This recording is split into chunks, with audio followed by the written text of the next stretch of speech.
మన ఏం పేరే? అజయ్ రెడ్డి యారా ఏ నుంచి? జయశంకర్ భూపాలపల్లి యూత్ కాంగ్రెస్ నాయకులు. సో ఎట్లుంది కాంగ్రెస్ ఇప్పుడు జూబ్లీస్ లో బై ఎలక్షన్ ఉంది, ఏమంటారు? ఏ పార్టీకి సపోర్ట్ చేద్దామంటారు? ఎవరికి గెలిపిదారు? జూబ్లీస్ లో ప్రస్తుతం స్థానిక ప్రజలు బస్తీ వాళ్ళైనా ఉన్న వాళ్ళైనా ఆర్థికంగా ఉన్న వాళ్ళైనా ప్రస్తుతం నవీన్ యాదవ్ అన్న వారికి ఎక్కువగా మొగ్గు చూపడం జరుగుతుంది. నవీన్ యాదవ్ అన్నకే ఓటు వేద్దామని అందరూ అంటున్నారు. ఎందుకంటే కాంగ్రెస్ పార్టీకి ఓటేస్తే అసలు మొత్తం దివాలా ఇస్తుంది, జూబ్లీస్ అంతా రౌడీ రాజ్యం అవుతుంది అంటారు కదా. అది బీఆర్ఎస్ పార్టీకి ఎటువంటి నవీన్ యాదవ్ గురించి ఎటువంటి ప్రత్యేకంగా ఆరోపణలు లేవు కాబట్టి ఉన్న ఆరోపణ ఇది ఒకటి తెర మీదకి తేవాలని చెప్పి రౌడీ అది అని చెప్తున్నారు తప్ప వీళ్ళ గురించి ఏమైనా మంచి పనులు చేసే వారి గురించే ఎక్కువ ఆరోపణలు చెప్తారు కాబట్టి బీఆర్ఎస్ కు ఎటువంటి మంచి చేసే పనులు లేవు కాబట్టి వాళ్ళు వీళ్ళ గురించి చెడుగా చెప్పడం జరుగుతుంది. అదో మస్తు అభివృద్ధి చేసాం, తెలంగాణ మొత్తాన్ని బంగారు తెలంగాణ చేసాం మేము బీఆర్ఎస్ లో 10 ఏళ్ళలో. ఈసారి కూడా మాగంటి సునీత గారికి అవకాశం అని అంటారు.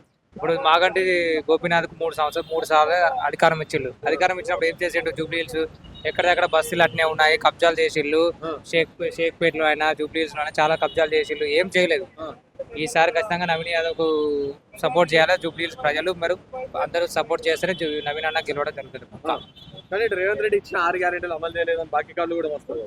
అదంతా ఫేక్ కార్డు, వాళ్ళ బాకీ కార్డే మూలకు పడ్డది. ఇప్పుడు మా బాకీ కార్డు అదంతా అసత్య ప్రచారం. దళితులకు 3 ఎకరాలు ఇస్తా అన్నాడు, దళితులను సీఎం చేస్తా అన్నాడు, ఉద్యోగాలు ఇస్తా అన్నాడు. ఆ కాళేశ్వరాన్ని కట్టింది, అది కూలిపోయింది.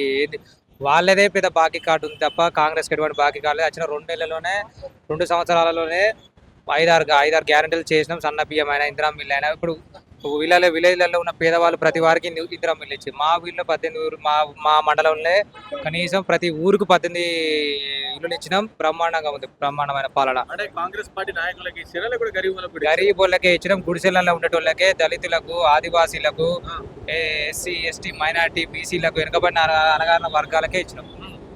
బీఆర్ఎస్ నాయకులకి బీఆర్ఎస్ నాయకులు అని కాదు, బీఆర్ఎస్ నాయకులు ఉన్న కూడా పేదోని కూడా ఇచ్చేసినాం. మా ఇంటి పక్కన బీజేపీలో ఉన్న బీఆర్ఎస్ లో ఉన్న పేదవాళ్ళకు కూడా ఇచ్చేసినాం. అదే కాంగ్రెస్ పార్టీలో బీఆర్ఎస్ బీజేపీ ఉండదు, పేదవాడికి ఖచ్చితంగా ఇల్లు ఇవ్వాలనే లక్ష్యంతో ఇచ్చేసినాం. ఏమంటారు అసలు కాంగ్రెస్ పార్టీ ఇచ్చిన గ్యారెంటీలు అమలు చేస్తలేదు, అప్పుల కుప్ప అయిందని చెప్తారు, ఏంది అని అంటారు. అప్పుల కుప్ప వాళ్ళు చేసిన అప్పుల కుప్పనే మేము సరిదిద్దడానికి టైం పడుతుంది. వాళ్ళు చేసిన అప్పులకి ఇంట్రెస్ట్లు కట్టలేకనే కాంగ్రెస్ పార్టీ కష్టపడుతుంది. సీఎం అయినా, డిప్యూటీ సీఎం అయినా కష్టపడుతున్న, మంత్రివర్గం అయినా, ఎమ్మెల్యేలైనా చాలా కష్టపడుతున్నారు. సెంట్రల్లో ఎటువంటి సెంట్రల్ బీజేపీ గవర్నమెంట్ నుంచి రూపాయి పైసా మనకు సహాయపడడం లేదు. అది only BJP government Adani Ambani ఇప్పుడున్న పరిస్థితులు ఆదాని అంబానీ చేతిలో ఉంది. బీహార్లోన 1000 ఎకరాలు రూపాయికి ఎకరం ఇచ్చిండు ఆదానికి. కానీ మోదీ తెలంగాణలో ఉన్న గవర్నమెంట్కు, కాంగ్రెస్ గవర్నమెంట్కు రూపాయి ఆర్థిక సాయం లేదు. తెలంగాణలో మొన్న వర్షాలకు తుఫాన్ బాధితులకు కూడా రూపాయి సాయం చేయలేదు. ఆ పంట నష్టం కూడా ఏ విధంగానే గ్రాఫ్ కూడా తీసుకోలేదు. ఆ రైల్వే ఛత్తీస్గఢ్లో ఉన్న రైలు యాక్సిడెంట్ జరిగింది.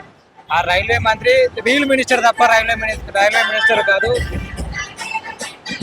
80% అయినా ఈ జూబ్లీ హిల్స్ ప్రజలు ఖచ్చితంగా కాంగ్రెస్ కు ఖచ్చితంగా మంచి మెజార్టీతో నవీన్ యాదవ్ అన్నని గెలిపిస్తున్నారు. ఇది గెలుపు పక్కా అవుతుంది.